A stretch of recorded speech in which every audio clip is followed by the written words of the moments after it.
Bismillahirrahmanirrahim. Assalamualaikum warahmatullahi wabarakatuh.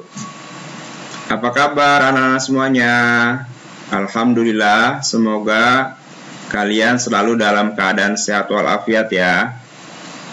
Anak-anak semuanya, untuk video kali ini Bapak akan membahas tentang materinya masih materi di tema 1, namun muatan pelajarannya PKN dengan kompetensi dasar 3.1, menganalisis penerapan nilai-nilai Pancasila dalam kehidupan sehari-hari. Anak-anak sekalian, mari kita dengarkan materinya bersama-sama. A. Penerapan nilai-nilai dalam sila pertama Pancasila. Anak-anak sekalian, sila pertama Pancasila berbunyi ketuhanan yang Maha Esa. Artinya, bangsa Indonesia adalah bangsa yang beragama. Sebagai bangsa yang beragama, bangsa Indonesia percaya kepada Tuhan yang Maha Esa. Nah, untuk simbol sila pertama dalam Pancasila adalah disimbolkan dengan lambang bintang. Kemudian, untuk butir-butir sila pertama Pancasila antara lain sebagai berikut. Jadi untuk penerapannya dalam kehidupan sehari-hari adalah yang pertama, percaya dan takwa kepada Tuhan yang Maha Esa sesuai dengan agama dan kepercayaan masing-masing. Ya. Kegiatan masyarakat untuk menjalankan ibadah sesuai agama dan kepercayaan masing-masing menunjukkan bahwa bangsa Indonesia percaya dan bertakwa kepada Tuhan yang Maha Esa. Kita ketahui bahwa negara kita tercinta memiliki agama yang bermacam-macam. Di antaranya ada agama Islam, ada Kristen, ada Katolik, kemudian ada Hindu, ada agama Buddha, dan ada agama Konghucu. Yang kedua adalah kita harus saling menghormati antar pemeluk agama dan kepercayaan. Nah, biasanya saat bulan puasa banyak tempat makan yang menutup sebagian toko dengan tirai untuk menghormati masyarakat yang sedang berpuasa. Nah, jadi di bulan Ramadan biasanya warung-warung makan ya itu ditutup, kemudian nanti dibuka ketika sore dengan tujuan untuk menghormati umat muslim yang sedang menjalankan ibadah puasa. Kemudian sesajian merupakan salah satu tata cara dalam ibadah umat Hindu di Bali. Nah, kita harus menghormati tata cara beribadah dengan cara tidak mengganggu ataupun merusak sesajian tersebut, karena itu bagian dari ibadah umat Hindu di Bali. Maka kita harus bisa menghormati masyarakat Bali dalam menjalankan ibadah. Yang ketiga, saling bekerja sama antar umat beragama. Nah, bekerja sama tanpa membeda-bedakan agama dan kepercayaan akan menguatkan rasa persatuan. Dalam kehidupan sehari-hari, nah, kita masih menyaksikan adanya perselisihan antar umat beragama. Namun banyak perselisihan yang alhamdulillah dapat kita selesaikan dengan bijak, dengan baik, tentunya dengan mengedepankan rasa persatuan. Nah, sebagai makhluk sosial tentunya anak-anak, kita ini tidak dapat hidup sendiri. Kita harus hidup berdampingan dengan orang lain dan saling membutuhkan, saling membantu antara orang lain. Makanya kita disebut sebagai makhluk sosial. Kemudian yang keempat, saling menghormati kebebasan beragama. Nah, anak-anak sekalian, tentunya anak-anak sudah mengetahuinya bahwa letak masjid dan gereja yang bersebelahan ya antara Masjid Istiqlal di Jakarta dengan gereja katedral di Jakarta juga itu letaknya bersebelahan. Tentunya tujuannya adalah untuk menunjukkan sikap toleransi, sikap saling menghormati, sikap memberikan kebebasan terhadap agama lain, yaitu antara agama Muslim dengan agama Kristen. B. Penerapan nilai-nilai dalam sila kedua Pancasila yang disimbolkan dengan rantai. Sila kedua Pancasila berbunyi kemanusiaan yang adil dan beradab. Sila kedua Pancasila menitik beratkan pada sikap kemanusiaan. Nah, butir-butir sila kedua Pancasila antara lain sebagai berikut. Yang pertama, sikap mengakui persamaan hak dan kewajiban. Jadi mendapatkan pendidikan yang layak bagi setiap anak di usia sekolah adalah hak seluruh anak Indonesia. Sebagai siswa, kalian juga memiliki kewajiban yang sama untuk mengikuti pendidikan di sekolah melalui program wajib belajar. Kemudian yang kedua, gemar melakukan kegiatan kemanusiaan. Anak sekalian, di lingkungan tempat tinggal ketika ada tetangga yang tertimpa musibah, maka sebagian besar tetangga lainnya memberikan bantuan. Nah, kita harus saling tolong-menolong, harus saling membantu dengan tetangga di sekitar rumah kita. Kemudian di sekolah juga sering diadakan kegiatan menggalang bantuan.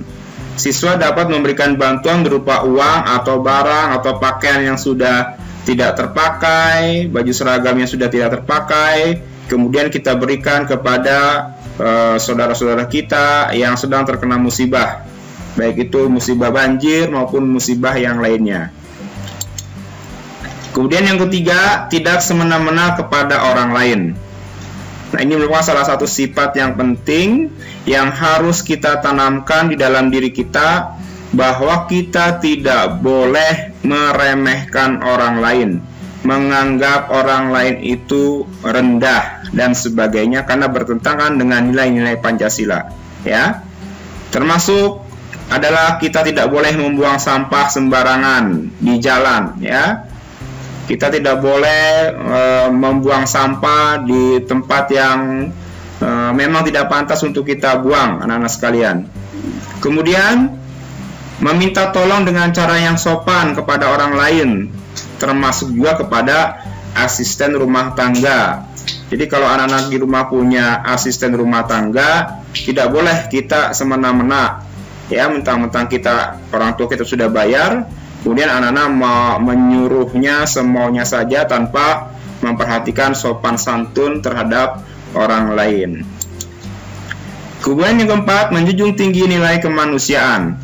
Saat terjadi musibah, tindakan pertama yang dilakukan umumnya adalah memberi pertolongan kepada korban. Tenda-tenda darurat didirikan, dapur umum dan tempat-tempat pengobatan juga disediakan. Jadi kita harus menjunjung tinggi nilai-nilai kemanusiaan dimanapun kita berada. Kita harus menghormati sesama manusia, menjunjung tinggi nilai-nilai kemanusiaan. Yang C, penerapan nilai-nilai dalam sila ketiga Pancasila. Nah, sila ketiga berbunyi Persatuan Indonesia. Dengan simbol sila ketiga Pancasila yaitu pohon beringin. Kemudian butir-butir sila ketiga Pancasila antara lain sebagai berikut. Yang pertama, menempatkan kesatuan, persatuan, serta kepentingan dan keselamatan bangsa di atas kepentingan pribadi atau golongan. Jadi di butir sila ketiga Pancasila ini, anak-anak sekalian, kita harus menempatkan kesatuan, persatuan, kepentingan bangsa daripada kepentingan pribadi, kepentingan diri kita sendiri, ya. Contohnya saat ada kegiatan pemilihan kepala daerah, seluruh warga ikut berpartisipasi, sikap mengutamakan kepentingan bersama di atas kepentingan pribadi atau golongan akan menciptakan bangsa yang tangguh, yang kuat. Kemudian yang kedua, cinta tanah air dan bangsa Indonesia. Anak-anak sekalian, Sikap mencintai tanah air berarti kita merasa bangga terhadap budaya bangsa. Orang yang memiliki rasa cinta tanah air akan lebih mengutamakan kepentingan bangsa daripada kepentingan dirinya sendiri. Ya, contoh tempat-tempat wisata yang indah dapat kita nikmati di negara kita tercinta, yaitu Indonesia. Nah, ini merupakan salah satu wujud bahwa kita cinta, kita bangga, kita bersyukur menjadi masyarakat, menjadi warga negara Indonesia. Yang ketiga, bangga sebagai bangsa Indonesia. Sikap bangga dapat diwujudkan dalam berbagai hal sebagai berikut. Yang pertama, memberikan dukungan terhadap wakil bangsa saat berkompetensi di tingkat dunia. Yang kedua, tidak menjelek-jelekan bangsa sendiri saat berada di luar negeri atau di dunia maya. Nah, di internet ini. Jadi kita tidak boleh menjelek-jelekan bangsa kita sendiri, mencela ya, khususnya di dunia maya. Kemudian untuk anak-anak yang masih sekolah, pelajar ya, bisa mengukir prestasi terbaik dalam bidang pengetahuan, pendidikan atau olahraga tingkat internasional dan ikut mempromosikan produk-produk asal Indonesia. Jadi harus bangga menggunakan produk-produk asal Indonesia ya. Justru jangan sebaliknya. Kita merasa bangga kalau memakai produk dari luar negeri ya, malu kalau kita pakai produk dalam negeri. Jadi kita harus bangga dengan produk dalam negeri. Yang D, penerapan nilai-nilai dalam sila keempat Pancasila dengan simbolnya adalah kepala banteng. Sila keempat Pancasila berbunyi kerakyatan yang dipimpin oleh hikmat kejaksanaan dalam permusyawaratan perwakilan. Nah, butir-butir sila keempat Pancasila antara lain sebagai berikut. Yang pertama, tidak memaksakan kehendak kepada orang lain. Ya, jadi setiap orang memiliki keinginan dan pendapat yang berbeda-beda. Pendapat Bapak tentunya berbeda dengan pendapat anak-anak atau dengan pendapat guru-guru yang lain. Tentunya kita harus saling menghormati, saling menghargai. Saat berdiskusi bersama orang lain, kita dapat menyampaikan pendapat kita apabila terjadi perbedaan. Kita harus bermusyawarah untuk mencapai keputusan yang disetujui bersama. Nah, contohnya adalah Mita ingin jalan-jalan ke Pantai Anyer, Adi ingin jalan-jalan ke Taman Safari. Nah, ini harus kita musyawarahkan mana yang harus didahulukan ya. Jadi tidak boleh kita memaksakan kehendak orang lain untuk memenuhi kehendak kita.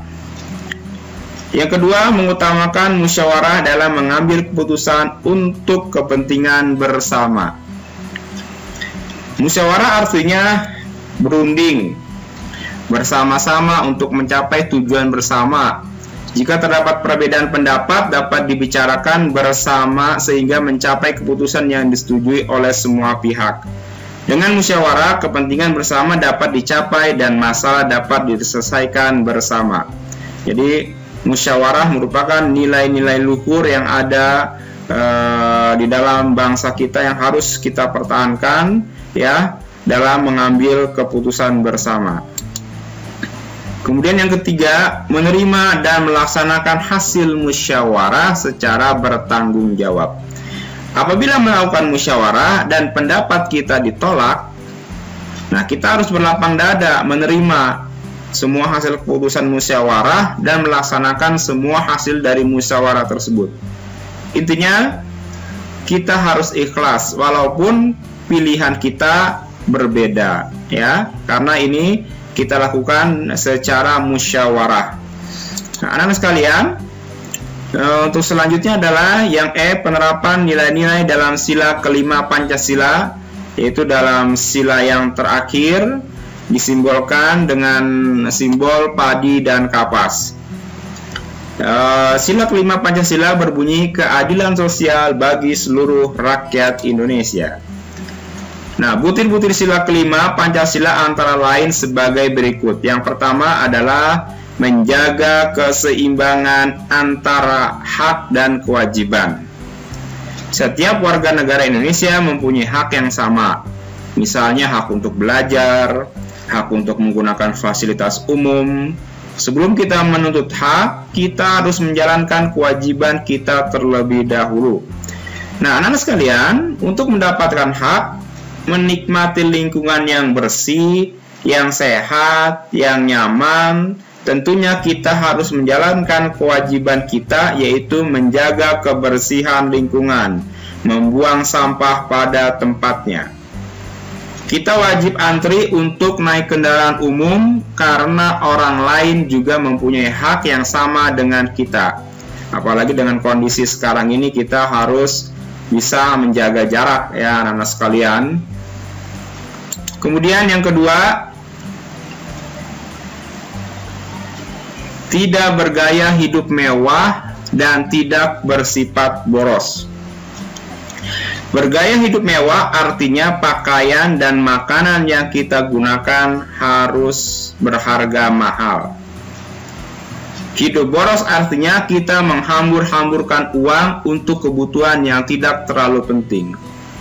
Terlebih dalam agama itu juga kita dilarang untuk perilaku hidup boros, karena hidup boros, menghambur-hamburkan uang ya, itu termasuk perilaku setan yang harus kita jauhi. Nah, tidak bergaya hidup mewah dapat dilakukan dengan peduli terhadap orang lain yang kurang mampu. Contohnya menyumbangkan pakaian layak pakai, buku atau mainan kepada orang yang membutuhkan. Kemudian yang ketiga, suka bekerja keras. Anak sekalian, bekerja keras itu artinya bekerja tanpa mengenal lelah atau tidak mudah menyerah. Bekerja keras sudah terbukti dapat memberi hasil yang terbaik. Nah, hasil yang terbaik tidak mungkin diperoleh dengan cara bermalas-malasan. Hasil yang maksimal diperoleh dari usaha dan kerja keras. Contohnya sikap bekerja keras saat belajar dan bekerja.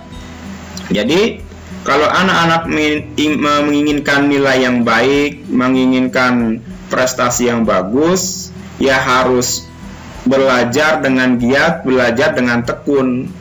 Karena tidak mungkin orang yang bermalas-malasan, siswa yang bermalas-malasan itu mendapatkan nilai yang baik, mendapatkan nilai yang tinggi ya. Jadi anak-anak, apalagi anak sudah kelas 6, harus berusaha untuk mendapatkan hasil yang terbaik, yaitu caranya adalah ya, terapkan suka bekerja keras, yaitu belajar dengan tekun dan giat. Kemudian yang keempat, menghargai hasil kerja keras orang lain. Salah satu bentuk penghargaan terhadap hasil karya orang lain adalah dengan cara menikmati, merawat, mengagumi, atau membeli karya tersebut. Menikmati hasil foto dalam sebuah pameran merupakan salah satu bentuk menghargai karya orang lain. Ya, kita harus menghargai karya orang lain, menghargai karya teman kita ya, dalam penerapan kehidupan kita sehari-hari. Nah, anak-anak sekalian, demikianlah pembahasan pada video ini, yaitu mengenai penerapan nilai-nilai Pancasila dalam kehidupan sehari-hari. Mudah-mudahan anak-anak semua bisa melaksanakannya, bisa menerapkannya ya, nilai-nilai Pancasila dalam kehidupan kita sehari-hari. Terima kasih, sampai berjumpa lagi di video Bapak yang berikutnya. Wassalamualaikum warahmatullahi wabarakatuh.